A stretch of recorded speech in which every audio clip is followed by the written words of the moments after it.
विश्वामित्र जी का अपने यज्ञ की रक्षा के लिए श्री राम को मांगना और राजा दशरथ का उन्हें देने में अपनी असमर्थता दिखाना। श्री वाल्मीकि जी कहते हैं, भरद्वाज, तदनंतर महातेजस्वी विश्वामित्र जी ने पुलकित होकर कहा, नृपश्रेष्ठ, आप महान कुल में उत्पन्न हुए हैं और महर्षि वशिष्ठ जी की आज्ञा के अधीन रहते हैं। अतः आपके मुख से जो बात निकली है वह इस भूतल पर आपके ही योग्य है। महाराज, अब मैं आपका अपना हृदय अभिप्राय से निवेदन करता हूँ। जब जब मैं यज्ञ के द्वारा देव समूहों का पूजन करता हूँ, तब तब कुछ निशाचर आकर मेरे यज्ञ को नष्ट कर देते हैं। मैंने अनेक बार यज्ञ का अनुष्ठान आरंभ किया, किंतु राक्षस नायकों ने उसे यज्ञ मंडप की भूमि में रक्त और मांस बिखेर दिया। मैं यज्ञ के लिए परिश्रम करके भी उसमें सफल नहीं हो पा रहा हूँ। इसलिए विघ्न निवारण के उद्देश्य को लेकर मैं उस स्थान से यहाँ आपके पास आया हूँ। पृथ्वीनाथ, मेरे मन में यह विचार नहीं होता कि मैं क्रोध करके उन्हें श्राप दे दूं। मैं चाहता हूँ आपके प्रसाद से उस यज्ञ को बिना किसी विघ्न बाधा के पूर्ण करके उसके महान पुण्य का फल भागी हूँ। अतः आर्त होकर शरण पाने की इच्छा से आपके पास आया हूँ। आप मेरा संकट से उद्धार करने योग्य हैं। आपके पुत्र श्रीमान राम मत वाले सिंह के समान पराक्रमी हैं। उनका बल विक्रम देवराज इंद्र के तुल्य है। वे उन राक्षसों को विदीर्ण करने में पूर्ण समर्थ हैं। अतः राज सिंह, आपके जो ज्येष्ठ पुत्र काक पक्षधारी सत्य पराक्रमी शूरवीर श्री राम हैं, उनको मुझे सौंप दीजिए। ये मुझसे सुरक्षित रहकर अपने दिव्य तेज से उन यज्ञ विध्वंसक एवं समस्त संसार का अपकार करने वाले राक्षसों का मस्तक काटने में समर्थ होंगे। मैं इन श्री राम को अपने अनेक प्रकार से अनंत कल्याण का भागी बनाऊंगा, जिससे ये तीनों लोकों में पूजनीय होंगे। वे पापी राक्षस युद्ध में कालकूट के समान भयंकर हैं और भयानक दिखते हैं। उन्हें अपने बल और पराक्रम पर बड़ा गर्व है। वे खर और दूषण के भृत्य हैं तथा कुपित होने पर यमराज के समान जान पड़ते हैं। किंतु राज सिंह, वे श्री राम के सहायकों को उसी प्रकार नहीं सह सकेंगे जैसे कि धूलिकण निरंतर गिरती हुई मेघ की जलधारा को नहीं सह सकते। महाराज, मैं अपनी तप शक्ति से इस बात को निश्चित रूप से जानता हूँ। आप भी मेरे कथा अनुसार उन राक्षसों को मरा हुआ ही समझिए, क्योंकि हम तथा हमारे जैसे दूसरे विश्व विज्ञान पुरुष संदिग्ध विषय में नहीं प्रवृत्त होते। कमल नयन श्री राम कोई साधारण पुरुष नहीं है, साक्षात परमात्मा है। इन्हें मैं जानता हूँ, महातेजस्वी वशिष्ठ जी जानते हैं तथा दूसरे दूसरे दीर्घदर्शी महर्षि भी जानते हैं। यदि आपके हृदय में धर्म, महत्ता और यश के लिए विशेष स्थान है, तो अपने पुत्र श्री राम को आप मुझे दे दीजिए। मेरा वह यज्ञ, जिससे श्री राम को यज्ञ द्रोही विघ्न करता राक्षसों का वध करना है, 10 दिन में पूरा हो जाएगा। काकुस्थ, इसके लिए भी आपके वशिष्ठ आदि सभी मंत्री आपको अवश्य अनुमति दे देंगे। अतः आप राम को मेरे साथ भेज दीजिए। ठीक समय पर आप राम को मेरे साथ भेज दीजिए। किया हुआ थोड़ा सा भी कार्य बहुत उपकारी होता है और समय बीतने पर किया हुआ महान उपकार भी व्यर्थ हो जाता है। इस प्रकार धर्म और अर्थ से युक्त बात कहकर धर्मात्मा महातेजस्वी मुनीश्वर विश्वामित्र चुप हो गए। मुनिवर विश्वामित्र का वचन सुनकर उन्हें युक्ति युक्त उत्तर देने के लिए कुछ सोचते हुए महानुभाव राजा दशरथ थोड़ी देर तक चुपचाप बैठे रहे, क्योंकि जिसका मनोरथ पूर्ण न किया गया हो, वह बुद्धिमान पुरुष युक्ति संगत उत्तर पाए बिना संतुष्ट नहीं हो सकता। भरद्वाज, विश्वामित्र जी का वह भाषण सुनकर नृपश्रेष्ठ दशरथ जी 2 घड़ी तक निश्चेत बैठे रहे। फिर इस प्रकार दीनता पूर्वक वचन बोले, हे मुनीश्वर, कमल नयन श्री राम की अवस्था अभी 16 वर्ष की भी कम है। ये राक्षसों के साथ युद्ध कैसे कर सकेंगे? ऐसी योग्यता मैं इनमें नहीं देखता हूँ। प्रभु, मेरे पास यह पूरी एक अक्षणी सेना है, जिसका मैं ही स्वामी हूँ। इन सेना के साथ चलकर मैं ही उन पिशाचों के साथ युद्ध करूंगा। ये सभी सैनिक मेरे भृत्य हैं, मेरे द्वारा पोषित हुए हैं। ये शूरवीर, पराक्रमी और उचित सलाह देने में भी चतुर हैं। मैं युद्ध के मुहाने पर हाथ में धनुष लेकर इन सबकी रक्षा करूंगा। इनके साथ रहकर मैं महेंद्र से भी बड़े चढ़े वीरों को उसी की तरह युद्ध का अवसर दूंगा, जैसे सिंह मत वाले हाथियों को देता है। श्री राम अभी बालक हैं। इन्हें ना तो उत्तम शास्त्रों का ज्ञान है और ना ही युद्ध की कला में ही निपुण हुए हैं।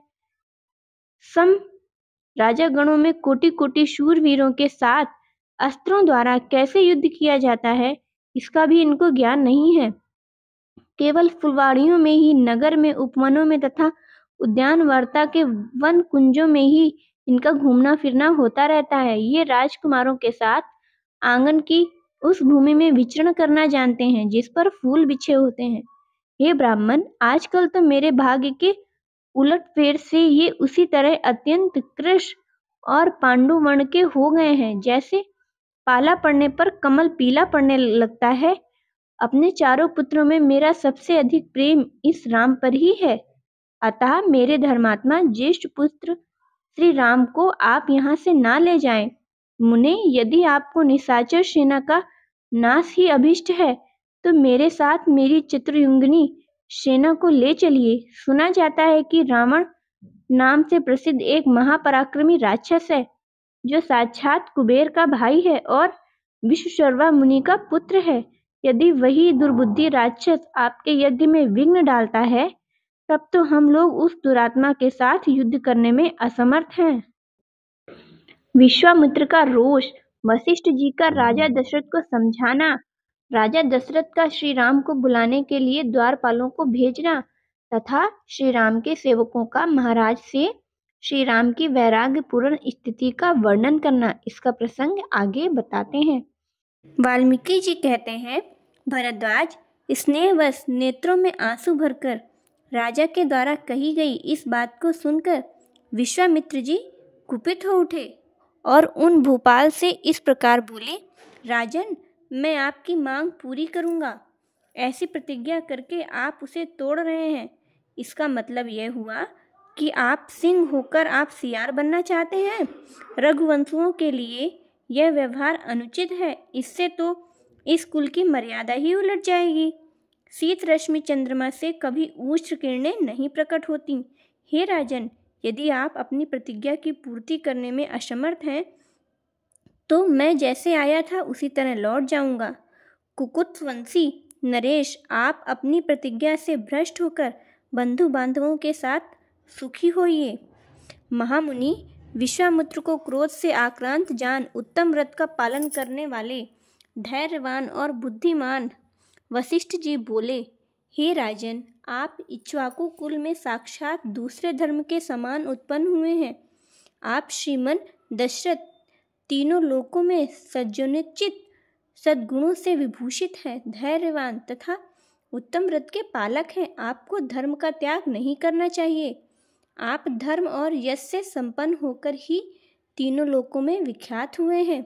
अपने धर्म को समझिए, उसका परित्याग न कीजिए। हे मुनि, तीनों लोकों का शासन करने में आप समर्थ हैं।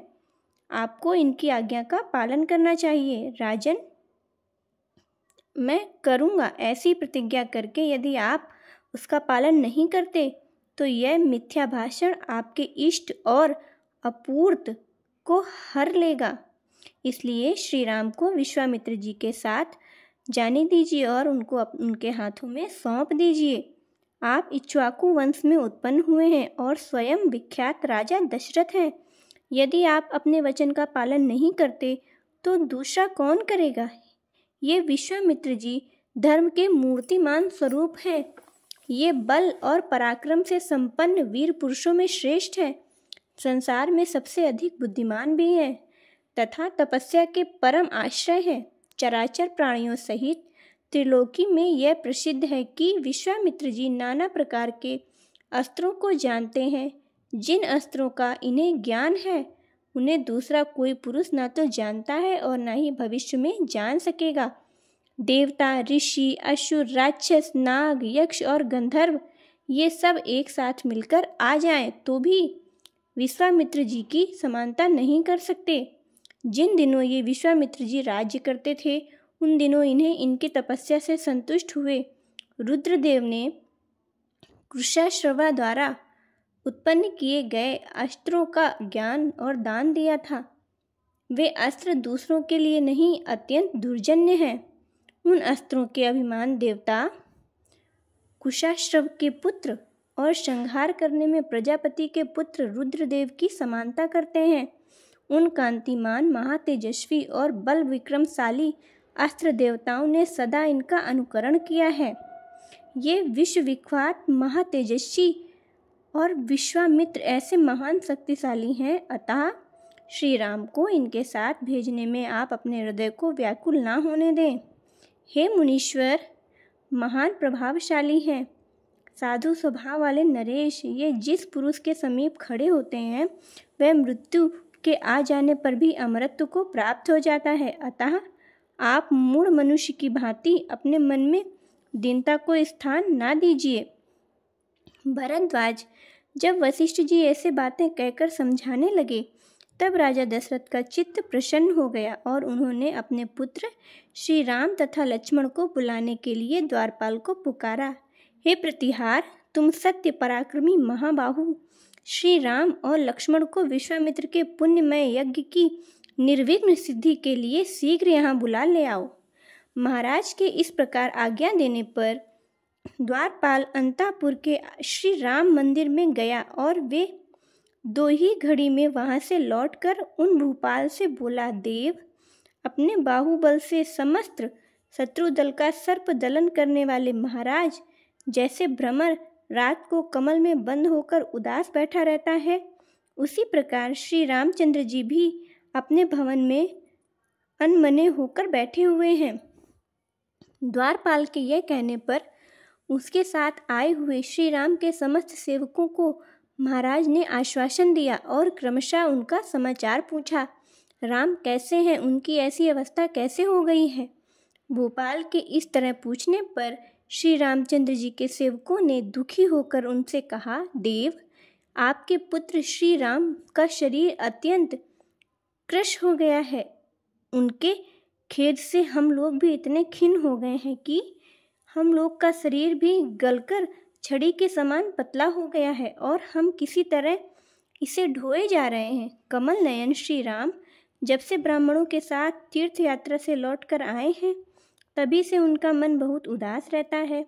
जो वस्तु उपयोग में लाने योग्य, स्वादिष्ट, सुंदर और मनोहर है उसी से वे इस तरह खिन्न हो उठते हैं मानो उनके नेत्रों में आंसू भर आए हों। भोजन, शैया, सवारी, विलास, स्नान, आसन आदि उत्तम कार्य या वस्तु के प्राप्त होने पर भी वे उसका अभिनंदन नहीं करते। संपत्ति से, विपत्ति से, घर से अथवा विभिन्न चेष्टाओं से जाने वाला है, क्योंकि उन्हें सब कुछ मिथ्या लगता है। यह कहकर वे चुप हो जाते हैं और अकेले बैठे रहते हैं। परिहास होने पर वे प्रसन्न नहीं होते। भोगों में उनकी आसक्ति ही नहीं है, किसी प्रकार के कार्यों में उनकी प्रवृत्ति नहीं होती। वे सदा मौन भाव का ही अवलंबन किए रहते हैं। एकांत में विभिन्न दिशाओं में, नदियों में, तटों पर, जंगलों में तथा गहन वन में उन्हें सुख मिलता है, वहीं उनका मन लगता है। भूपाल, वे पहनने के लिए वस्त्र तथा खाने पीने के लिए वस्तुएं न लेकर सदा उनकी ओर से विमुख ही रहते हैं तथा उनकी विमुखता या विरक्तता के द्वारा सन्यासी या तपस्वी के आचार का वे अनुसरण करते हैं। हे जनेश्वर, श्री रामचंद्र जी निर्जन स्थान में अकेले ही रहकर न कभी हंसते हैं, न गाते हैं, न रोते हैं। सदा पद्मासन लगाए शून्यचित होकर केवल बैठे रहते हैं। न किसी की बात करना, न कोई अभिमान करना, न राजा होने की अभिलाषा रखते हैं, न सुख प्राप्त होने के लिए कोई प्रसन्न होते हैं, न दुख मिलने पर कोई विषाद ही करते हैं। हम समझ ही नहीं पा रहे हैं कि वे कहाँ जाते हैं, क्या करते हैं, क्या चाहते हैं, किसका ध्यान करते हैं, कहाँ आते हैं और किस तरह किसका अनुसरण करते हैं। वे प्रतिदिन दुर्बल होते जा रहे हैं, रोज रोज पीले कपड़े चलते जा रहे हैं।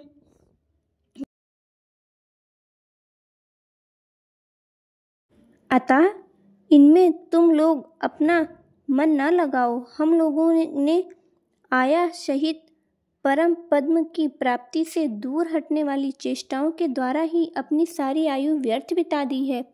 इस प्रकार मधुर और स्फुट वाणी के द्वारा वे बारंबार गुनगुनाते रहते हैं। यदि पास बैठा हुआ कोई सेवक उनका अभिनंदन करता है तो वे कहते हैं आप सम्राट हो, तो वे इस कथन को उन्मत्त और प्रलाप समझकर हंसने लगते हैं तथा सदा मुनिवृत्ति से ही रहते हैं। न तो किसी की कही हुई बात को सुनते हैं और न ही सामने पड़ी हुई कोई वस्तु की ओर दृष्टिपात करते हैं। सुंदर से सुंदर वस्तु प्राप्त होने पर भी सर्वत्र उसकी अवहेलना ही कर देते हैं। जैसे मेघ द्वारा बरसाए गए जल की धाराएं किसी बड़े भारी दुर्भेद्य पत्थर का भेदन नहीं करती, उसी प्रकार कामदेव के बाण कांतिमती विनीताओं के बीच में रहते हुए भी श्री रामचंद्र जी के मन का भेदन नहीं कर पाते। धन की आपत्तियों का एकमात्र स्थान है, तू इसकी इच्छा क्यों करता है? श्री रामचंद्र जी सबको ऐसी ही शिक्षा देते हैं और अपना सारा धन उसकी इच्छा रखने वाले दीन याचिकाओं को बांट देते हैं। यह आपत्ति है, यह संपत्ति है। इस प्रकार की कल्पनाओं के रूप में केवल मन का अज्ञान ही प्रकट होता है। इस तरह के श्लोकों को वे सदा ही गान किया करते हैं। हाय, मैं मारा गया, मैं अनाथ हो गया, इस प्रकार सब लोग चीखते चिल्लाते रहते हैं तो भी किसी को इस संसार से वैराग्य नहीं होता। यह कितनी आश्चर्य की बात है। श्री राम प्रायः ऐसी ही बातें कहा करते हैं। और आगे की कथा सुनने के लिए हमारे चैनल को आगे देखते रहें।